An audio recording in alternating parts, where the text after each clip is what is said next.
But even within that prison, there's another prison that is called Aoji. They had to eat each other to survive. I mean, Mao killed 50 million people with a man-made famine. And this is what government is capable of. Oppressing people, killing people, torturing people, starving people, raping people. Hi everyone! Welcome to my channel. My name is Yeonmi Park and I'm a North Korean de facto human rights activist.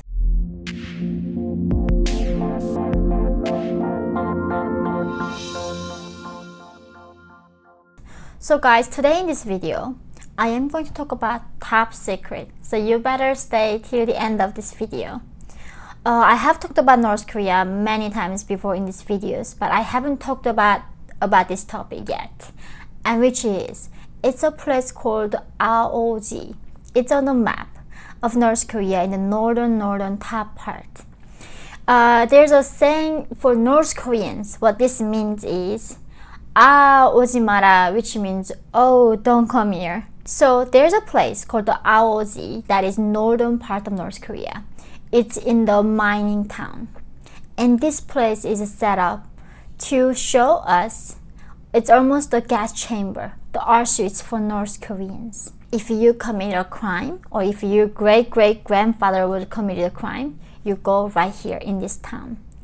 And I know it doesn't make sense, like entire North Korea is very oppressed, concentration type of country, right? Entire countries became a prison. But even within that prison, there's another prison that is called Aoji.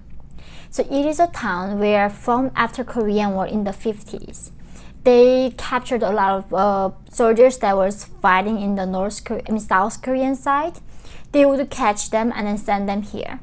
And then if the family of members who committed a crime, like either their grandfather was a landowner, they would send them here.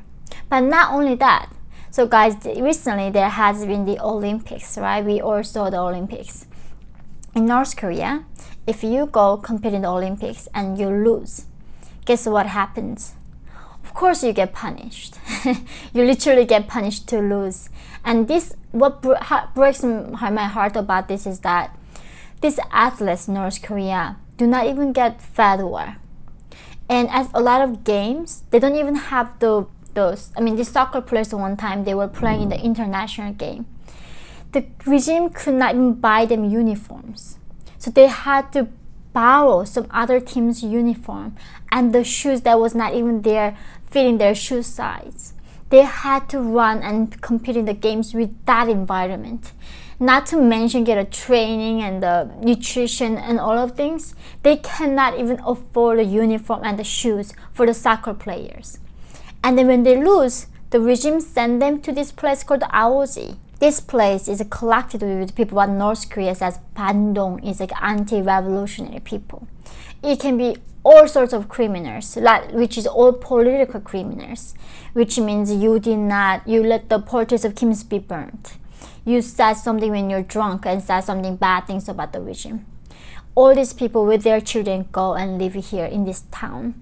It's very northern part, unbelievably cold. There's no resources. There's nothing goes in there other than just coal mining. So regime puts them in this town. And even when the Soviets were subsidizing North Korean economy, the regime would not give them public rations. So these people wasn't getting fed. And one of the person who escaped from there, and she's been talking about her experience, and I couldn't believe it. But this is the only people though understand what was happening in North Korea. These are the people who actually fought actively against the Communist Party that was rising up in North Korea. Like me, my family had no clue what was going on. Only people knew what was happening went to this town called Aoji. And in this town, of course, the people, they were literally saying how they had to eat each other to survive. And the things that are happening is unbelievable. When the regime putting them in this coal mining, they don't even feed them. So only way they can be fed is by stealing from the government's own collective farm. Because you cannot farm in North Korea because nobody can own a private property, nobody can own a land.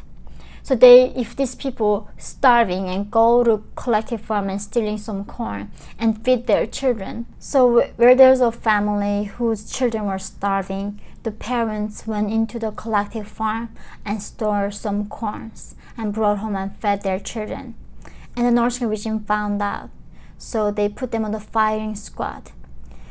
And the most unthinkable thing about these public executions is that they put the children and mothers and fathers of these people on the first front row, right in front of them. They shoot them and kill them and publicly execute them. And what another thing is, in North Korea, there's no such a thing called a minor.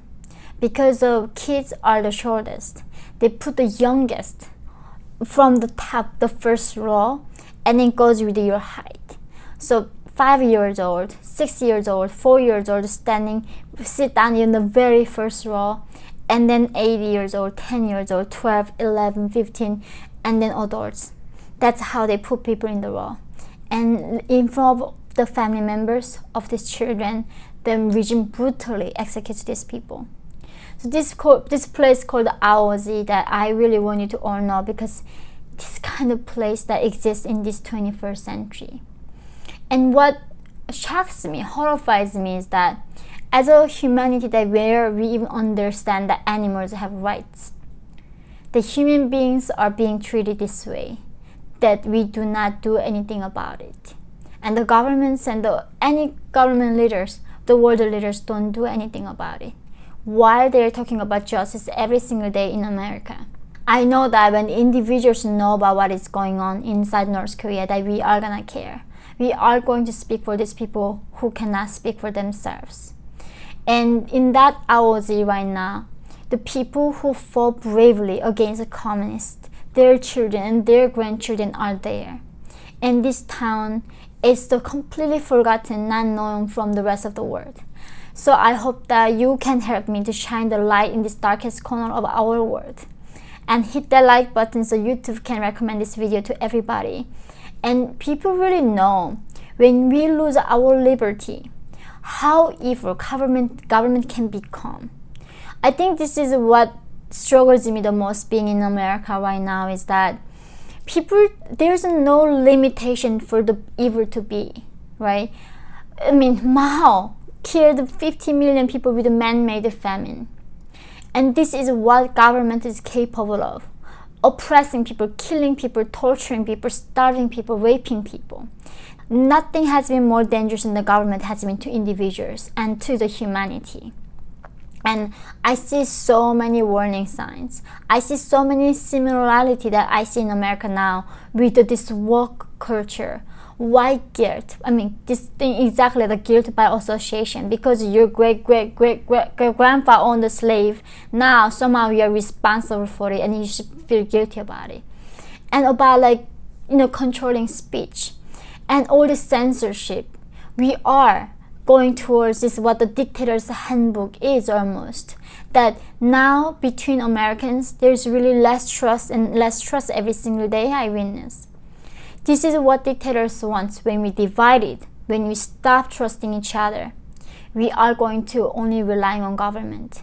And that's what their ultimate goal is, for them to gaining that control and taking every liberty that we have away from us, so they can become Almighty God and enslave us forever.